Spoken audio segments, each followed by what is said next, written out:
Hi. ಇವತ್ತು ಇನ್ನೊಂದು ಹೊಸ ಸ್ಪೆಷಲ್ ರೆಸಿಪಿನ ನಿಮ್ಮ ಮುಂದೆ ನಾನಿಲ್ಲಿ ತೋರಿಸ್ತಾ ಇದ್ದೀನಿ. ಇವಾಗ ಜಗನ್ನಾಥ ರಥಯಾತ್ರೆ ಸ್ಟಾರ್ಟ್ ಆಗಿದೆಯಲ್ಲ, ಅದಕ್ಕೋಸ್ಕರ ಜಗನ್ನಾಥ ದೇವಾಲಯದಲ್ಲಿ ಯಾವ ಥರ ಪ್ರಸಾದವನ್ನು ಮಾಡ್ತಾರೆ ಅದನ್ನು ಇವತ್ತು ನಾವು ಮಾಡಿ ನೋಡೋಣ.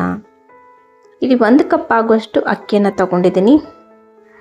ಈ ಅಕ್ಕಿನ ನಾವು ಚೆನ್ನಾಗಿ ಕ್ಲೀನಾಗಿ ಒಂದು 2 ರಿಂದ 3 ಸತಿ ನೀಟಾಗಿ ತೊಳೆದು ಇಟ್ಕೊಬೇಕು. ಅಕ್ಕಿನ ನೆನೆಸೋದೇನು ಬೇಡ, ಜಸ್ಟ್ ವಾಶ್ ಮಾಡಿ ಇಟ್ಕೊಂಡ್ರೆ ಆಯಿತು. ಇವಾಗ ಒಂದು ಬಾಂಡೆ ಇಟ್ಕೊಂಡಿದ್ದೀನಿ. ಇದಕ್ಕೆ 1 ಕಪ್ ಅಕ್ಕಿ ಏನು ಇಟ್ಕೊಂಡಿರ್ತೀವಿ ಅದನ್ನು ಕಂಪ್ಲೀಟಾಗಿ ಇಲ್ಲಿ ಹಾಕ್ಕೊಳ್ಳಿ. ಹಾಗೆ ಯಾವ ಮೆಜರ್ಮೆಂಟ್ ಕಪ್ಪನ್ನು ತೊಗೊಂಡಿರ್ತೀವಲ್ಲ ಅದೇ ಕಪ್ ಅಳತೆಯಲ್ಲೇ ನಾವು ನೀರನ್ನು ಕೂಡ ಹಾಕ್ಕೊಬೇಕು.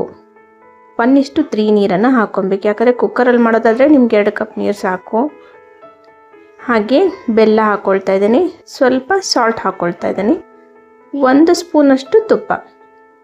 ಇದು ನೋಡಿ ಚೆನ್ನಾಗಿ ಕುದಿಬೇಕು. ಅದಕ್ಕೆ ಇಲ್ಲೊಂದು ಲಿಡ್ನ ಕ್ಲೋಸ್ ಮಾಡೋಣ. ಇವಾಗ ಇದೇನು ಮಸಾಲೆ ಐಟಮ್ಸ್ ತೋರಿಸ್ತಾ ಇದ್ದೀನಿ ಇದನ್ನೆಲ್ಲನೂ ಕೂಡ ನೀವು ಪೌಡ್ರ್ ಮಾಡ್ಕೊಬೇಕು. 3 ಏಲಕ್ಕಿ ಹಾಕಿದ್ರೆ 3 ಲವಂಗ ಕೂಡ 3 ಹಾಕಬೇಕು. ಹಾಗೆ ಸ್ವಲ್ಪ ಪೆಪ್ಪರ್ ಒಂದು ಅರ್ಧ ಸ್ಪೂನ್ ಆಗೋಷ್ಟು, ಹಾಗೆ ಒಂದು ಅರ್ಧ ಸ್ಪೂನ್ ಆಗೋಷ್ಟು ಜೀರಿಗೆ. ಇದನ್ನೆಲ್ಲನೂ ಕೂಡ ಮಿಕ್ಸಿಯಲ್ಲಿ ಹಾಗೆ ಫೈನ್ ಪೌಡ್ರ್ ಏನು ಬೇಡ, ಸುಮ್ಮನೆ ಇದು ಮಾಡಿಕೊಂಡ್ರೆ ಸಾಕು. ಹಾಗೆ ಸ್ವಲ್ಪ ಜಾಕಾಯಿ ಕೂಡ ಹಾಕಿದ್ದೀನಿ. ನೋಡಿ, ಇಷ್ಟಾದರೆ ಸಾಕು. ರಫ್ ಆಗಿ ಇರಬೇಕು, ತುಂಬ ಫೈನಾಗಿ ಏನು ಬೇಡ.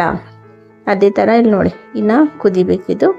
ಇವಾಗ ಏನಿದೆಲ್ಲ ಮಸಾಲನ ಪೌಡ್ರ್ ಮಾಡಿದ್ವಲ್ಲ ಅದನ್ನು ಈ ಕಣಿಕಾ ಬಾತ್ಗೆ ಹಾಕ್ಕೊಡೋಣ. ಆದರೆ ಇಲ್ಲಿ ಏನು ಮಾಡಬೇಕಂದ್ರೆ ಮೇಜರ್ ನಾವು ಇದನ್ನು 1 ಸ್ಪೂನ್ ಆಗಲಿ ಏನಾದ್ರು ತೊಗೊಂಡು ಮಿಕ್ಸ್ ಮಾಡಬಾರ್ದು. ಯಾವುದೇ ಕಾರಣಕ್ಕೂ ಕೂಡ ಮಿಕ್ಸ್ ಮಾಡಬಾರ್ದು. ಅದು ಹಾಗೇ ಏನಾಗಬೇಕು, ಬಾಯ್ಲ್ ಆಗಬೇಕು. ಲಿಡ್ ಮುಚ್ಚಿಬಿಟ್ಟು ಒಂದು 10 ನಿಮಿಷ ಅದನ್ನು ಸಿಮ್ಮಲ್ಲಿ ಇಟ್ಬಿಡ್ತೀನಿ. ನೋಡಿ, ಇವಾಗ ಎಲ್ಲ ರೆಡಿಯಾಗಿದೆ ಕಣಿಕಾ ಬಾತ್. ಇವಾಗ ಭಗವಂತನಿಗೆ ಆಫರ್ ಮಾಡೋ ಟೈಮ್. ಭಗವಂತನಿಗೋಸ್ಕರನೇ ಮಾಡಿರ್ತೀವಿ, ಹಾಗಾಗಿ ಅವನಿಗೋಸ್ಕರ ನೈವೇದ್ಯ ಮಾಡಿಬಿಟ್ಟೆ ತಿನ್ನಬೇಕು. ನೋಡಿ ಎಷ್ಟು ಚೆನ್ನಾಗಿ ಬಂದಿದೆ. ಹಾಗೆ ಸ್ಮೆಲ್ಲು ಕೂಡ ತುಪ್ಪದ ವಾಸನೆ ಘಮ ಘಮ ಘಮ ಅಂತ ಇದೆ. ಭಗವಂತನಿಗೆ ಈ ಥರ ಮಡಿಕೆ ಒಂದು ಪಾಟಲ್ಲಿ ನೀವು ಆಫರನ್ನು ಮಾಡಬೇಕು.